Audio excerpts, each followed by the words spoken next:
साथियों नमस्कार। 36 कौम की बैठक के बाद ताराराम महना सिडंतरी सामाजिक कार्यकर्ता राष्ट्रीय मूल निवासी संघ के राष्ट्रीय अध्यक्ष चुनाव लड़ेंगे निर्दलीय, जिसमें भैरूलाल नामा राष्ट्रीय उपाध्यक्ष मूल निवासी संघ, गोविंद पार्षद बाड़मेर, युवा नेता मेवाराम भील, कानाराम निबलकोट, मंगलाराम भील, पूर्व पंचायत समिति सदस्य सिडंतरी मनोज भील, मांगीलाल भील सोमोनी सभी मौजूद थे साथ में। और चलो अपन ताराराम महना से बात करते हैं। खैर, चुनाव का तो आधार तो क्या होता है, आधार तो वही होता है जनता के लिए।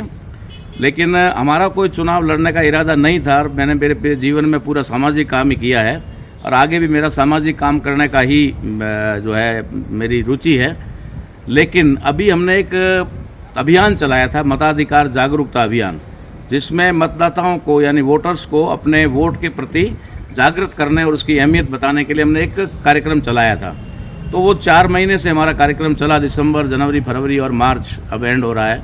इसके अंदर हम लोग बाड़मेर, जैसलमेर और बालोतरा 3 जिलों में लगभग प्रत्येक गांव तक गए। तो वहां से जब लोगों को पता लगा कि हमारे वोट की क्या कीमत है, हम कहां दे रहे हैं और दे रहे हैं, तो जिन वोटों से चुन कर के लोग जा रहे हैं वो क्या लोग हमारे सच्चे प्रतिनिधि हैं या नहीं है। इसलिए उन लोगों ने कहा कि भाई अगर ऐसा मामला है, आपने हमें जगाया है, तो क्यों नहीं आप चुनाव लड़ लेते। तो हमने उनसे कहा कि चुनाव लड़ना कोई ये बात नहीं है, लेकिन अगर चुनाव लड़ने की बात है तो कोई 1-2 आदमी के कहने से चुनाव लड़ा नहीं जाता। चुनाव लड़ने के लिए पूरे समाज की सहमति चाहिए। समाज का मतलब सर्व समाज इसको कहते हैं हम, ऐसी 36 कौम, आप जो भी 56 कौम, अभी 56 कौम है। 56 कौम के लोग जब हमें इजाज़त देंगे, स्वीकृति देंगे कि भाई आप लड़ो, ठीक है। वो तो सब जगह अलग अलग बंटे होते हैं, लेकिन एक बात होती है कि थोड़े थोड़े ही सही सभी लोग कहे तो हमने 23 तारीख को एक सभा की थी, जिसके अंदर सिर्फ हम लोगों ने एसटी के वर्ग के लोगों को बुला करके बातचीत की और उन्होंने कहा कि भाई ठीक है और समाज के लोगों से पूछते हैं।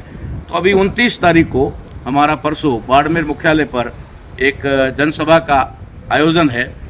वो 11 बजे से होगा, न्यू अम्बेडकर सर्कल जो महिला थाने के पास में है, वहाँ पर सभा होगी। उस सभा में हमने तीनों जिलों के यानी लोकसभा क्षेत्र के हर एक कोने कोने से 56 कौम के लोगों को और चारों वर्गों SC, ST, OBC और माइनॉरिटी और उसके साथ मूल निवासी क्षत्रिय समाज के लोगों को हम लोगों ने आमंत्रित किया है। वे लोग आएंगे, आने के बाद वो क्या उचित समझते हैं और वो हमें इजाज़त देंगे। एक तरह से कहा जाए तो पार्टियां तो टिकट ऑफिस से देती है, मेरा टिकट जो है वो समाज के पास है। तो समाज मुझे, जनता मुझे टिकट देगी तो हम फॉर्म भरेंगे, ठीक है। और जनता अगर कहेगी कि भाई आपको नहीं भरना चाहिए तो वो बात अलग है। आप जनता के बीच में वोट मांगने जाओगे, किस मुद्दों को लेकर जाओगे? हम इस मुद्दों को लेकर के जाएंगे कि पहली बात तो ये है कि पहली बार जब एक सांसद पार्लियामेंट में जाता है तो उस सांसद का काम क्या होता है, ये आज तक जो सांसद गए हैं उनको पता ही नहीं। इसलिए पूरी की पूरी पार्लियामेंट जो है वो 4 या 5 लोग चलाते हैं, बाकी के 539 या 48 जो है वो बाकी लोग अपने काम में लगे होते हैं। तो जनता के लिए हम जाना चाहते हैं, क्योंकि यहाँ पर एक बात ये भी आती है कि आज दिन तक जनता ने मतदान किया है और मतदान का परिणाम ये आया है कि वो एक राजनेता तो पैदा करने में सफल हुए, लेकिन अपना जनप्रतिनिधि या जन सेवक नहीं पैदा कर पाए। इसलिए हम लोगों ने ये कहा कि भाई मतदान न करके मताधिकार का प्रयोग करें।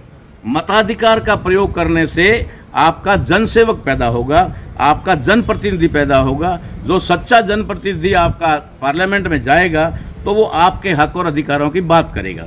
अब हक और अधिकारों में बात बहुत सारी आती है, उसके अंतर्गत जैसे शिक्षा है, चिकित्सा है, रोजगार है, जिसकी वजह से आज पूरा देश बेहाल है। जो युवा है वो बिल्कुल सड़कों पर है और रोजगार खास करके ना होने की वजह से युवा जो है अपराध की तरफ जा रहे हैं। अपराध बढ़ता जा रहा है क्योंकि उनके पास में रोजगार के साधन नहीं है।